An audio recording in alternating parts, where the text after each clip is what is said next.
Olá, está no ar mais um Pergunte ao Vila. O historiador Marco Antônio Vila já está aqui, Tá aqui, posicionado. Uma semana posicionado. importante para a política, uma semana importante para o Brasil e, claro, os internautas, os ouvintes da Sim, Jovem Pan participando, mandando muitas perguntas. certo. Se você não mandou a sua pergunta ainda, você pode fazer pelo e-mail ouvinte@jovempan.com.br e também através do Facebook da PAN, você deixa lá no espaço para os comentários a sua pergunta para o professor Marco Antônio Vila. Vou começar com alguns e-mails, pode Sim, ser, professor? claro, claro, Então claro, vamos claro.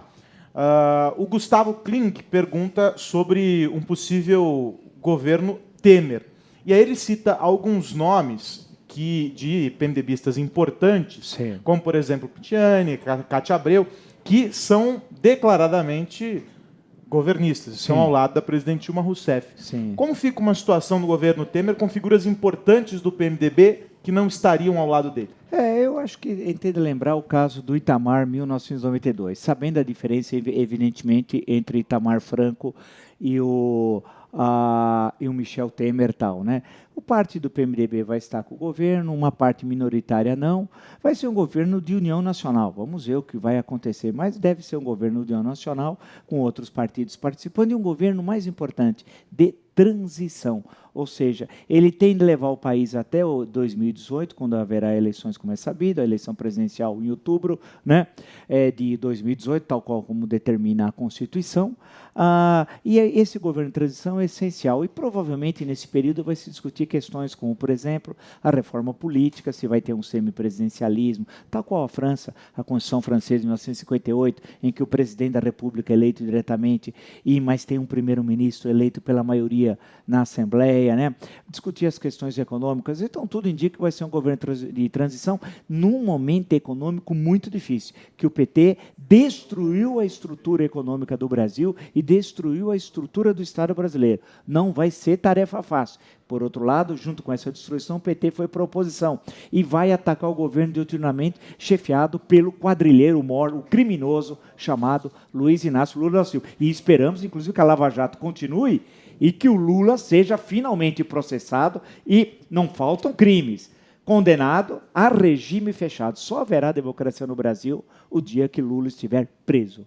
Vou reunir aqui duas perguntas do José Aparecido, que mandou por e-mail, e o Mirandone Rossi, que participou pelo Facebook, participa aqui pelo Facebook.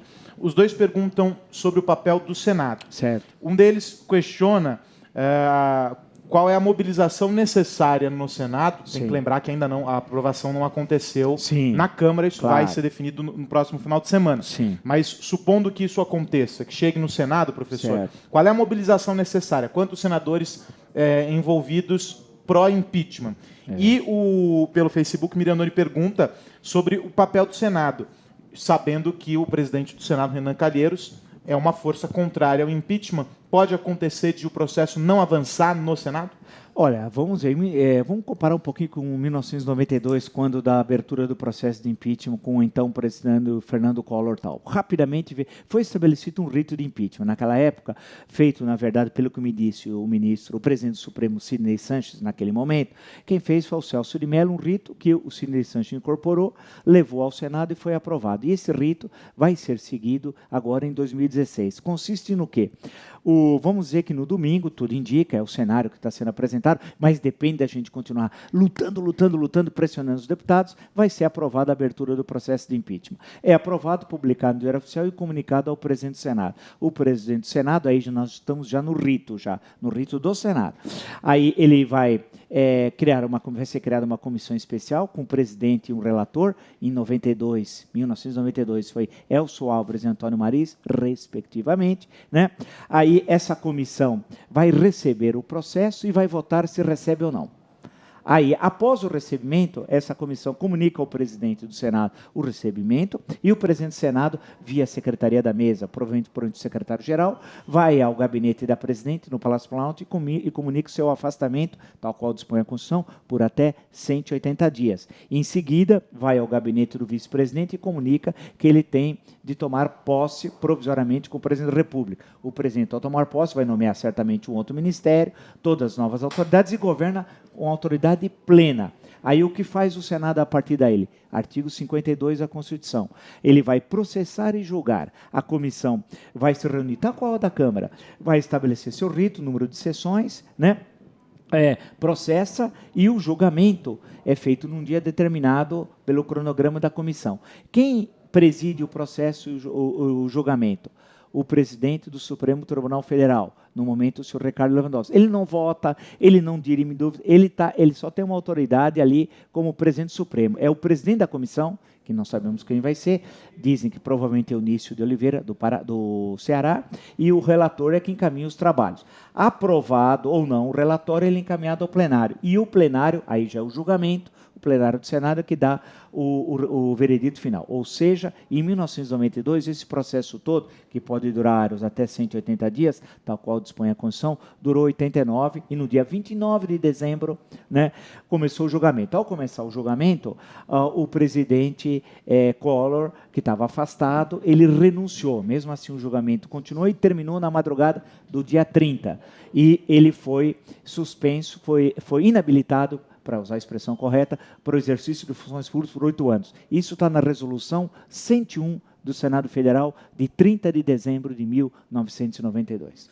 Professor, ainda nessa possibilidade de o vice-presidente Temer assumir, o Alex Tony pergunta aqui, também pelo Facebook, se ele levaria projetos importantes adiante para votação, enfim, para essa retomada. Ele vai ter plenos poderes, né? Agora, o que vai acontecer, e também fazendo um gancho com uma questão anterior, que você destacou, é que a pressão popular tem de continuar, claro. Certamente, vamos falar da política real, o Senado não vai votar contra a Câmara, esse país pega fogo, seria uma loucura, né? Ou seja, o Senado vai votar, vai receber o processo e vai julgar, tudo indica, os crimes estão aí, são tantos crimes, e não é mensalão, ainda petrolão, porque se colocar tudo, vixe, aí seria ad eterno, seriam condenados até a quinta geração, né? É liderado pelo chefe da quadrilha, Lula, que é o presidente de fato, ele tem o 3º mandato e governa o Brasil de hotel. Quer dizer, o presidente Michel Temer, ao assumir, caso isso ocorra, ele vai ter plenos poderes e vai governar o Brasil, e o Senado certamente vai referendar a decisão da Câmara dos Deputados. Nós vivemos uma quadra histórica gravíssima. No campo econômico, é uma tragédia. Então, nós precisamos rapidamente que o governo governe.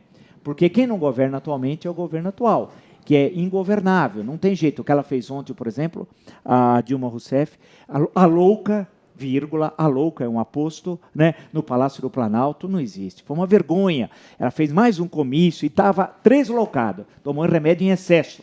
É uma vergonha, deu nojo de ver o que aconteceu dentro do Palácio do Planalto. Essa senhora tem que sair rapidamente, ela envergonha os brasileiros. Agora, o Renan, questão que foi destacada, vamos ver o que ele vai. O Renan sabe, nós estamos de olho nele. Não pense que eles vão rasgar a lei e rasgar a Constituição, a Lei 1079 e a Constituição de 88. Não. Ou seja, o Renan pode, nesse processo, ficar empurrando até uma quinzena para afastar o presidente. Em 1992, a Câmara votou no dia 29. Passou o dia 30, foi comunicado ao Senado logo cedo, veio o dia 1 de outubro, no dia 2, às 10h30 da manhã, o Collor foi comunicado que seria afastado. Tal. Então foram 2 dias e meio. Vamos ver o que o Renan vai fazer. A situação hoje é muito pior. Então, após a aprovação da Câmara, vitória do povo brasileiro, mas o jogo não terminou.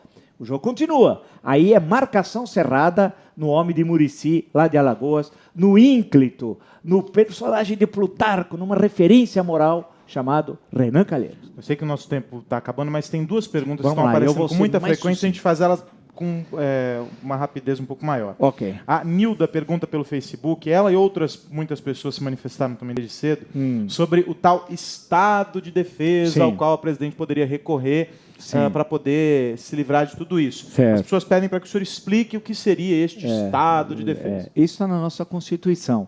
Ela pode solicitar o estado de defesa, que levaria a possibilidade, por exemplo, de impedir reuniões, de prender pessoas por até 10 dias, até o Congresso votar.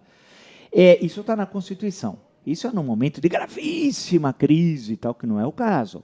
Agora, ele pega um balão de ensaio e veja o que dá. Eles são criminosos, são marginais porque estão à margem da lei, entenda-se. Né?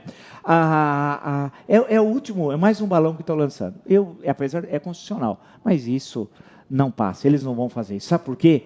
porque hoje ninguém mais atende qualquer ordem da Dilma, não há mais governo. Então, se ela usar desse artifício constitucional, que tem de ser até 10 dias aprovado no Congresso, para impedir reuniões, por exemplo, lá em Brasília, como teremos desde sexta-feira, ninguém atende mais. Eu duvido que a estrutura de Estado hoje atenda a marginal chamada Dilma Rousseff. Marginal para ela estar à margem da lei, à margem da Constituição. E vimos ontem o ato nojento, desculpe usar essa expressão, no Palácio Planalto. Portanto, está a defesa, é balão de ensaio, não vai dar em nada. E para a gente poder concluir rapidamente também, muita gente questionando a expectativa do senhor para definição no STF, né, Sim, sim. sobre o foro do ex-presidente Lula.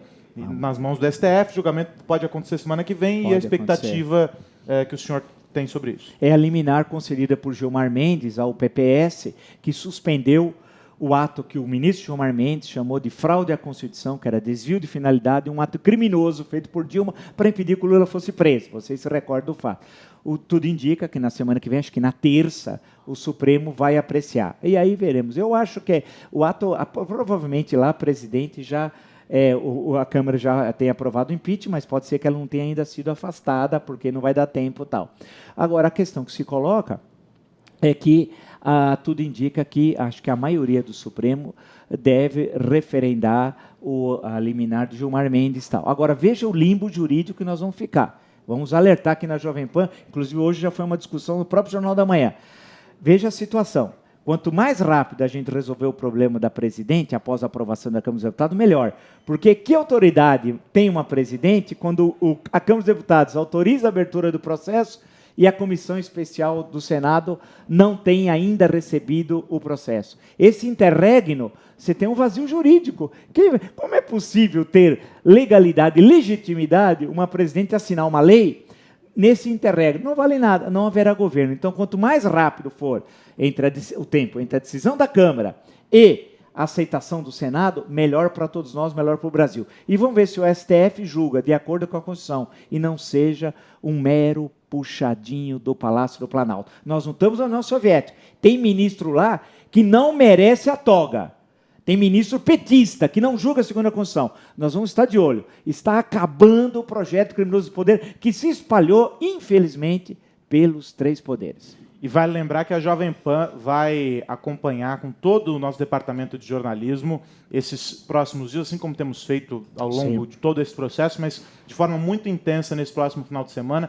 Tudo o que vai acontecer no Congresso, todas as discussões, todo mundo que vai falar, toda a votação, você vai poder acompanhar pela Jovem Pan, através das nossas emissoras em todo o Brasil, pela internet, pelos aplicativos, também pelo nosso canal no YouTube, uma cobertura completa do Departamento de Jornalismo da Jovem Pan. Pergunte ao Vila, na próxima quarta-feira, às 10h10. Como sempre. Professor, até mais. Até mais. Esperamos estar sem a Dilma na presidência. Você que nos acompanhou também, muito obrigado. Até mais. Olá, no ar, mais o historiador Marco Antônio Vila já está aqui. Tudo bem, professor? Já mandou o seu e-mail? Tem várias perguntas aqui, muitas muitas outras outras que vão chegar